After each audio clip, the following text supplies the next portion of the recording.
It's now my pleasure to introduce our second speaker, Dr. Jonathan Myers. Dr.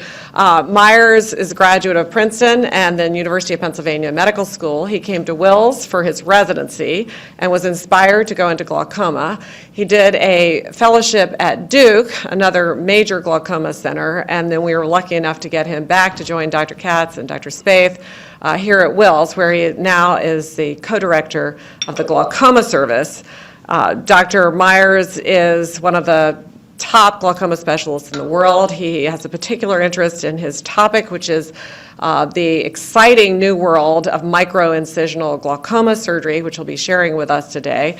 And he's a man of many parts. It might surprise some of you to know that he is a race car driver, as is his wife, who is his love from his Princeton days. But that's another story.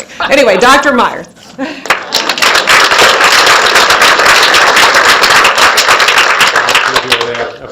Pleasure to be here with all of you. I really appreciate people taking time out in the middle of the week, the middle of the day to come and talk about something that Jay and I are passionate about.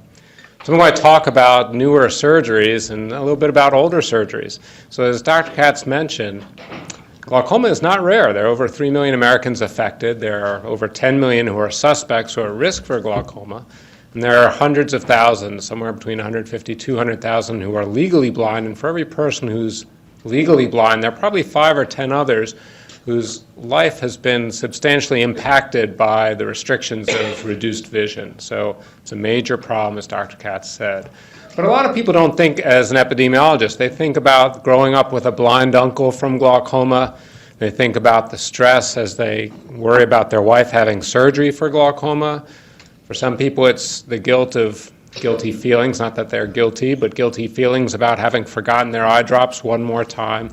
Then, as Dr. Haller and Dr. Katz both mentioned, about half the people in America who have glaucoma aren't worrying about it because they don't know, and that has been a major focus of our department under Dr. Katz's leadership. But that's a discussion for another day. Dr. Katz highlighted how the optic nerve changes in glaucoma, and the nerve sort of dies from the inside out, and the neurons that are lost, you can see this dark area where the neurons have been lost from the surface of the retina, correspond to the areas of the visual field that are lost. Everything, of course, in the eye upside down and backwards because of optics, but that field defect corresponds with that nerve damage.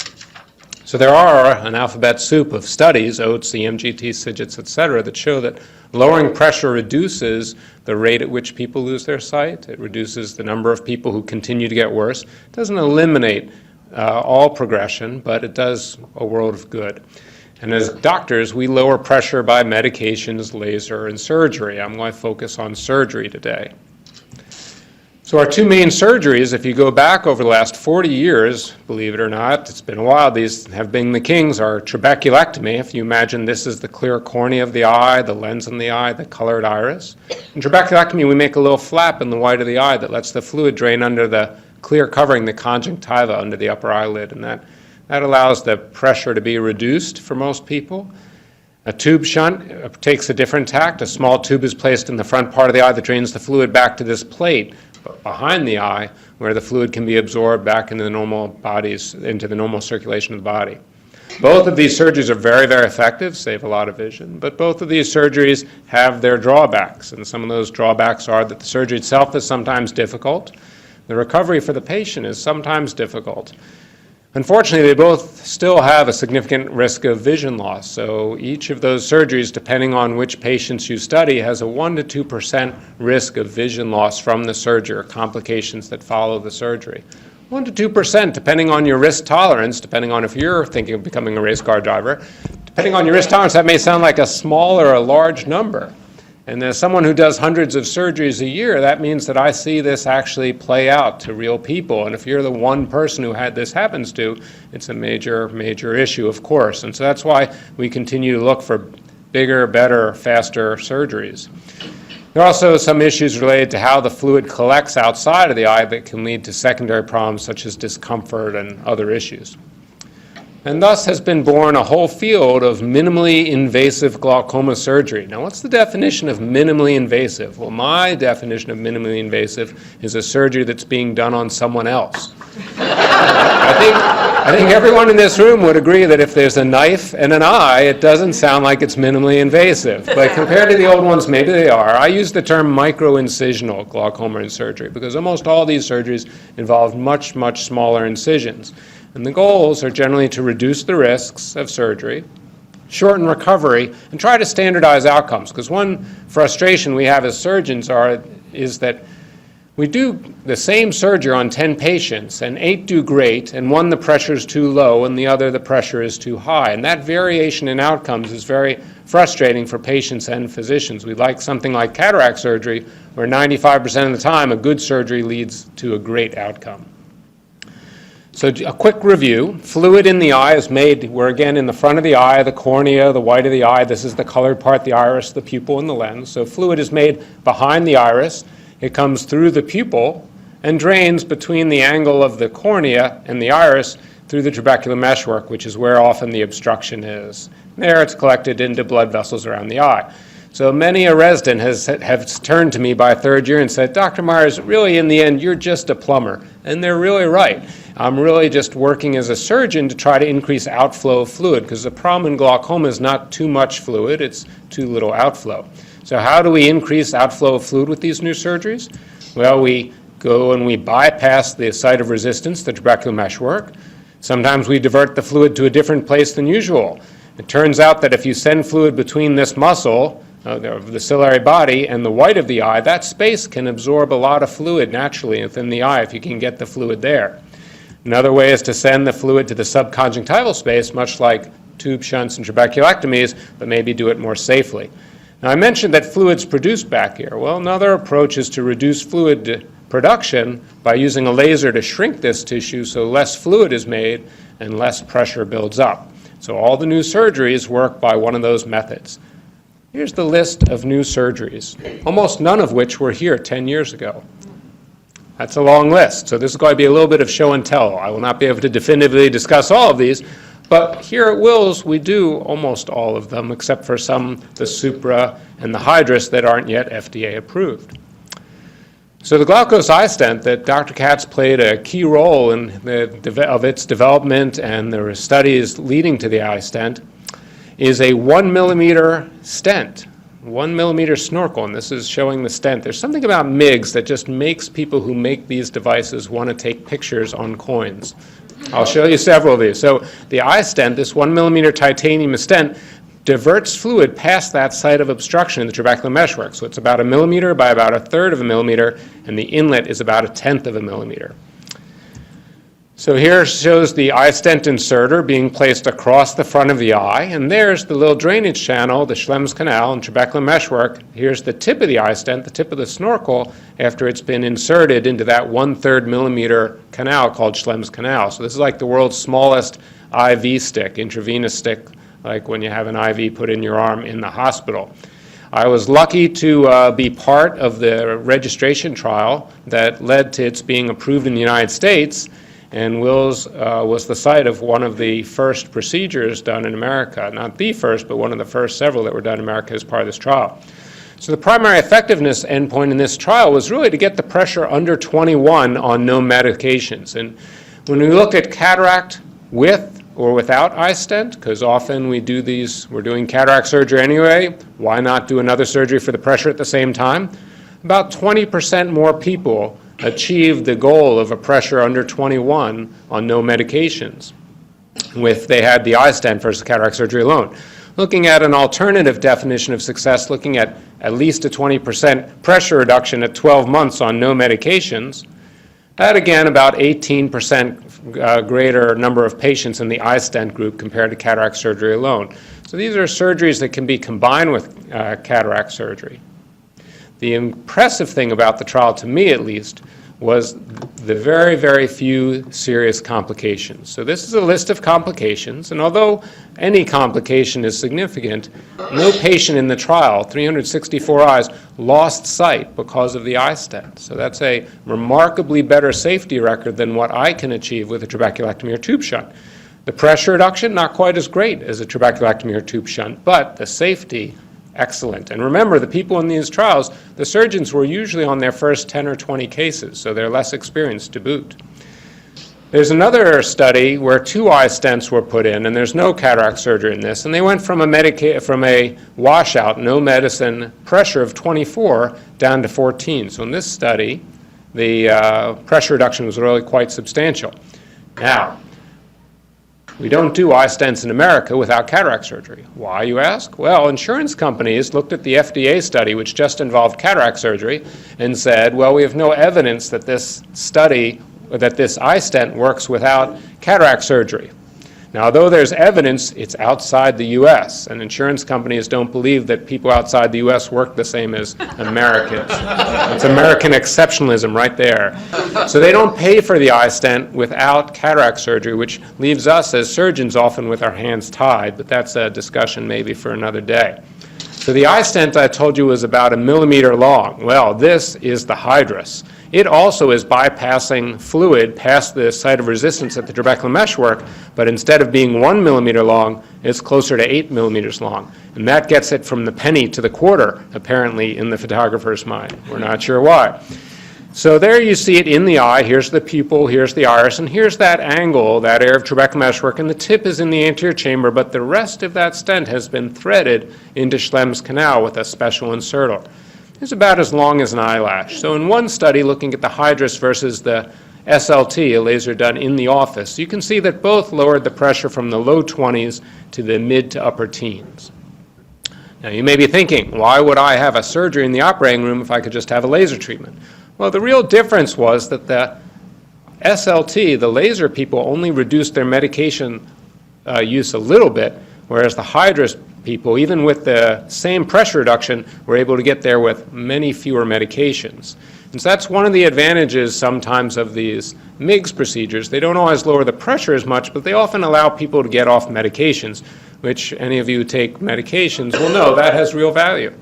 So looking at cataract surgery plus Hydrus versus cataract surgery alone, very similar numbers at 1 and 2 years, with at 1 year the Hydrus having about 14% more patients controlled, 20% drop in pressure. And at 2 years, the cataract surgery group, fewer of them were controlled, more of the Hydrus group maintained the pressure reduction. And again, when we look at medication use, you see the Hydrus in the lighter bars, many fewer medications for these patients who had the Hydrus. So lower pressures for longer with less medication.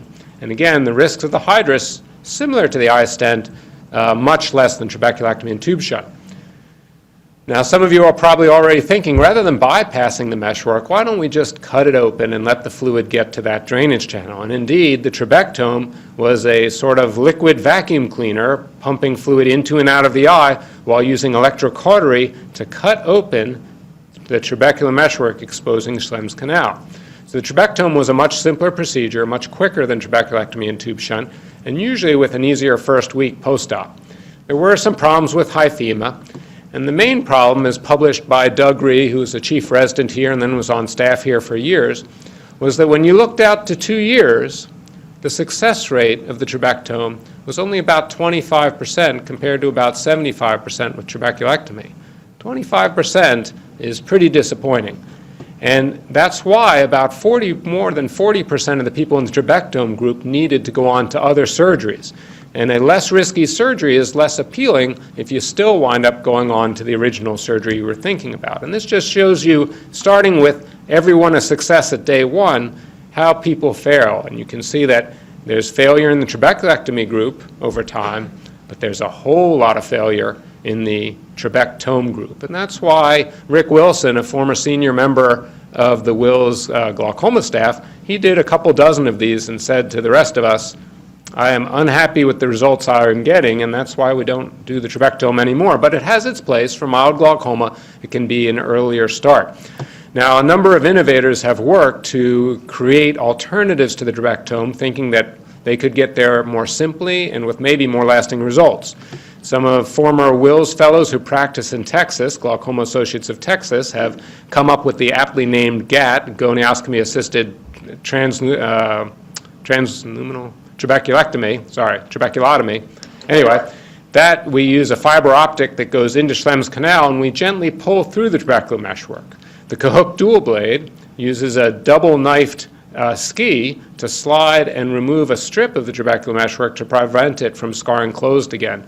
And the Trab 360 is an innovative tool that we've used here that it puts a suture one-handed into Schlemm's canal, allowing you to gently tear open Schlemm's trabecular meshwork. We don't have long-term studies yet to know if these really are more effective long-term than the Trabectome, but it's nice that people are trying to take a good idea and make it better. So I talked a little bit about using a laser to shrink the part of the eye that makes fluid so pressure builds up less. So this clever device, the ECP, has a fiber optic probe. So when we stick this device in the eye, looking at a monitor, a TV screen in the OR, we can see from the tip of the device directly the tissue we're treating. And that same device tip allows you to deliver laser to that tissue and shrink it directly from inside the eye. And by shrinking the tissue, you can lower the pressure quite a bit.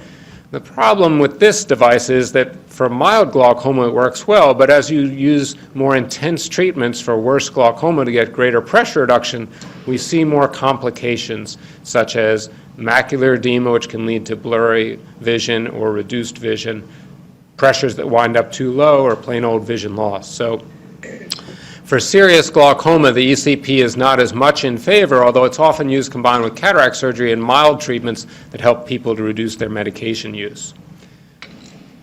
So another approach that I mentioned was using a shunt to a stent to go divert fluid to a different pathway, the suprachoroidal space between that muscle and the wall of the eye. So the SiPass, shown here on the dime, and the Supra, made by Glaukos, the same company that makes the iStent, are both tubes that can divert fluid into this alternative space. I've had the pleasure of working with Glaukos and doing a couple of Supra shunts in Armenia as part of a research project there. I'm going to talk a little bit first about the SiPass, which is about 6 millimeters long, and you can see the tube sits just in front of the iris here. Steve Vold in the Midwest looked at the combination of cataract with or without SiPass, and this shows you a bit of out of focus, but that more patients with the stent, with the SiPass, who had cataract surgery wound up drug-free than this cataract surgery alone. Again, a little bit more than 25%. More patients achieved a pressure reduction of greater than 20%, more than 20% more, and a pressure under 18 was achieved by more of the people in the stent group. So good success rate at 1 year. On the other hand, although these results are a little better than the iStent, I think, at first evaluation, the complications here were a little bit greater than with the iStent. And this is unfortunately a theme we often see in glaucoma, that with greater efficacy, with greater strength of the procedure, we see more side effects. So there were some patients whose vision was off. There were some patients who wound up with a pressure being lower than we were aiming for. And some patients who had some bleeding in the eye, although most of that cleared on its own. The Glaukos Supra is not yet approved in the U.S., but is undergoing trials and expected to be out in the next year or two. Slightly different material. So the last two procedures I'm going to talk about are a different approach, diverting fluid, much like the trabeculectomy and tube shunt, into the space outside the eye under the conjunctiva, where the blood vessels in the conjunctiva can absorb the fluid from the eye. This clever device, this very small gauge needle, injects this tiny, tiny tube across the wall of the eye from the inside of the eye into that subconjunctival space. Now, this tiny, tiny tube has an opening that's only 45 microns. That's about a 20th of a millimeter. Tiny tube.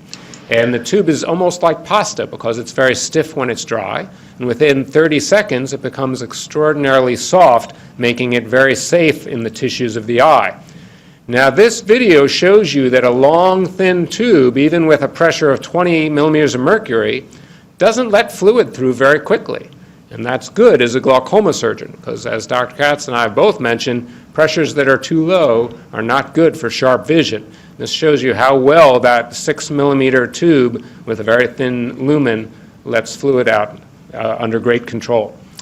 So looking at the Zen procedure, not with cataract surgery, but the Zen, which is the name of this thing, alone, you can see that pressures went from the low 20s down to about 14 followed out for a year, when we have a longer follow-up now. So really a pretty good pressure reduction with a great reduction in medications.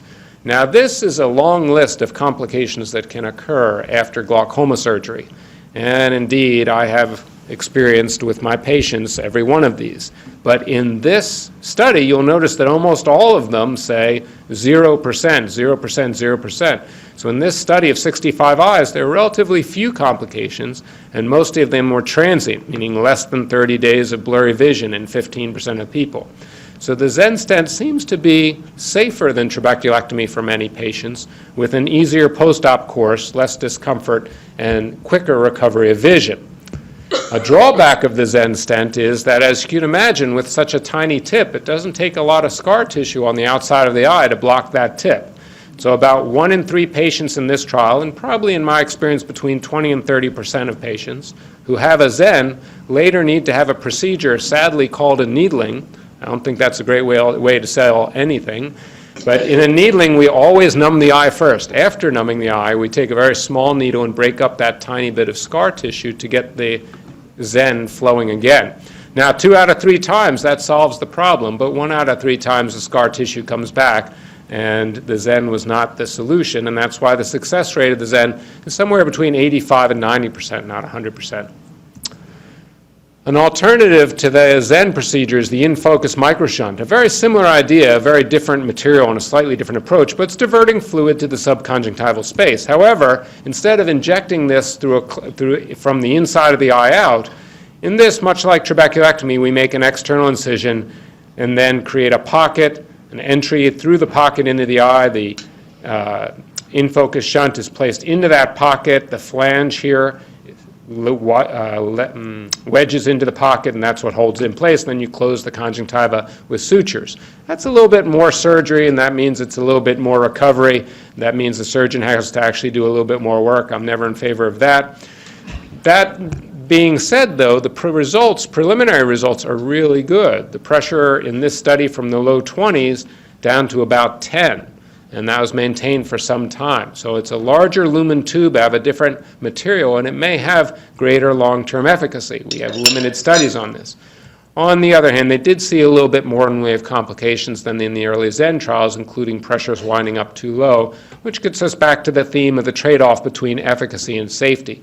So originally, if we go back 10, 15 years ago, I just had the Trabectome tube, which had a lot of efficacy, but not as much safety. But now I have a whole bunch of clubs in my golf bag that cover a whole spectrum of options for different patients with different needs, depending on how serious their glaucoma is.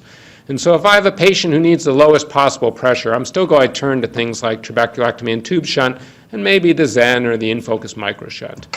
If I have a patient, though, who has mild glaucoma and is having cataract surgery, and I'm just looking for something low risk to try to reduce the medications a bit, well, I now have choices that fall into that low risk category, and that's great. Now, some of my patients, they're passionate about their golf game, and they need to get back to golf. Kidding aside, some patients, if it's your only eye, if you have other responsibilities, getting back to work quickly really matters. And some of these newer procedures, it's really a much quicker recovery of vision and comfort.